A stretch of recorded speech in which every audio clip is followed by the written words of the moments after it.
اللہ کے محبوب علیہ الصلوۃ والسلام نے ایک بڑی خوبصورت بات ارشاد فرمائی، ذرا سنیے اور اس کا لطف لیجئے، اور حضور کے دیے گئے اس وعدے پہ دل کے قرار کا سامان کیجئے۔ اللہ کے محبوب علیہ السلام نے ارشاد فرمایا کہ من یکفل لی اللہ یسأل الناس شیئا، جو شخص مجھے اس بات کی ضمانت دے کہ وہ اللہ کے علاوہ کبھی بھی کسی سے کوئی سوال نہیں کرے گا، جب بھی کوئی مشکل ہوئی، جب بھی تکلیف ہوئی تو وہ سوال مالک کی دہلیز پہ کرے گا، وہ مصلی بچھائے گا اور رب سے کہے گا میرا مسئلہ یہ ہے۔ جو شخص مجھے یہ ضمانت دے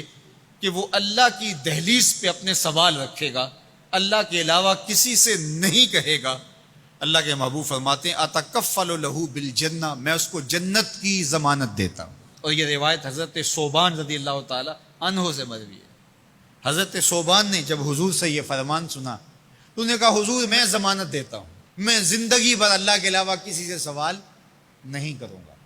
اور صحابہ نے پھر اس پہ عمل کر کے دکھایا۔ صحابی کا کوڑا گرتا ہے اور وہ بھی گھوڑے سے نیچے اتر کے خود اٹھاتا ہے، کہا جاتا ہے جناب آپ نے کہہ دیا ہوتا ہم اٹھا کے دے دیتے، کہا ہاں نہیں، ہم نے حضور سے عہد کیا تھا کہ اللہ کے علاوہ کسی سے سوال نہیں کریں گے۔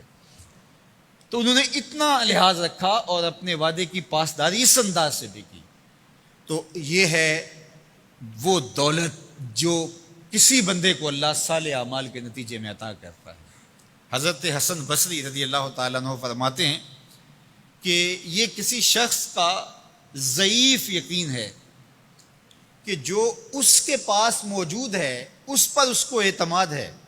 اور اس کا جو حصہ اللہ کے پاس موجود ہے اس پر اس کو اعتماد نہیں ہے۔ دیکھیے ایک شخص کے پاس کچھ پیسے موجود ہوں، اس کی جیب میں ہے، اس کے لاکر میں ہے، گھر میں ہے، اور ایک وہ اس کا مال ہے جو بینک میں پڑا ہوا ہے، تو جس طرح وہ اپنے ہاتھ میں موجود پیسوں پر مطمئن ہوتا ہے، بینک میں پڑے ہوئے پیسوں پر بھی ایسے ہی مطمئن ہوتا ہے، کہتا ہے وہ بھی میرے ہی ہیں۔ تو جو شخص بینک میں پڑے ہوئے پیسوں پر تو مطمئن ہے، گھر میں موجود رقم پر تو مطمئن ہے، اس کے ہاتھ میں اس کی جیب میں جو ہے اس پر تو مطمئن ہے، اور اس کی قسمت کا جو ابھی اللہ کے پاس ہے اس نے ابھی اس کو دیا نہیں، اس پہ مطمئن نہیں ہے، تو حضرت حسن بصری فرماتے ہیں اس سے بڑھ کر ذوف یقین اور کیا ہوگا کہ جو اس کے پاس ہے، جس کو چرایا جا سکتا ہے، جس کو چور کھینچ سکتا ہے، جو گر سکتا ہے، جو چھینا جا سکتا ہے، اس پہ تو یقین کر رہا ہے کہ یہ میرا ہے، اور جو اس کا حصہ اللہ کے ہاں ہے اس پہ یقین نہیں کر رہا، تو کہا کہ اس سے بڑھ کر پھر اور ذوف کیا ہو سکتا ہے۔ اس لیے اپنی زندگی میں قناعت کا نور رکھنے والے ہی مطمئن زندگی گزارتے ہیں۔ ابن جوزی نے کہا تھا کہ جس شخص کی زندگی میں قناعت آ گئی اس کی زندگی مطمئن ہو گئی،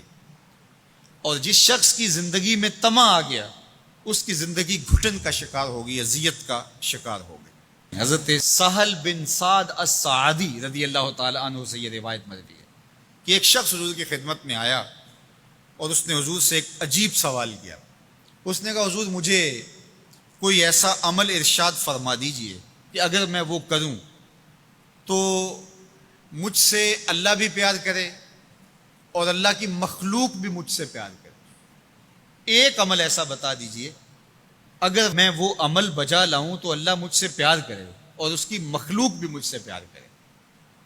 اللہ کے محبوب نے اس کو جو جواب دیا اس کا مفہوم سن لیجئے۔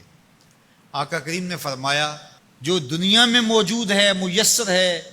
اس سے بے رغبت ہو جا، تیری ضرورتیں تو پوری ہوں گی، اس میں تو کوئی شک نہیں، لیکن تیری رغبت ادھر نہ رہے، زہد فی الدنیا اختیار کر لے، تو تجھ سے اللہ پیار کرے گا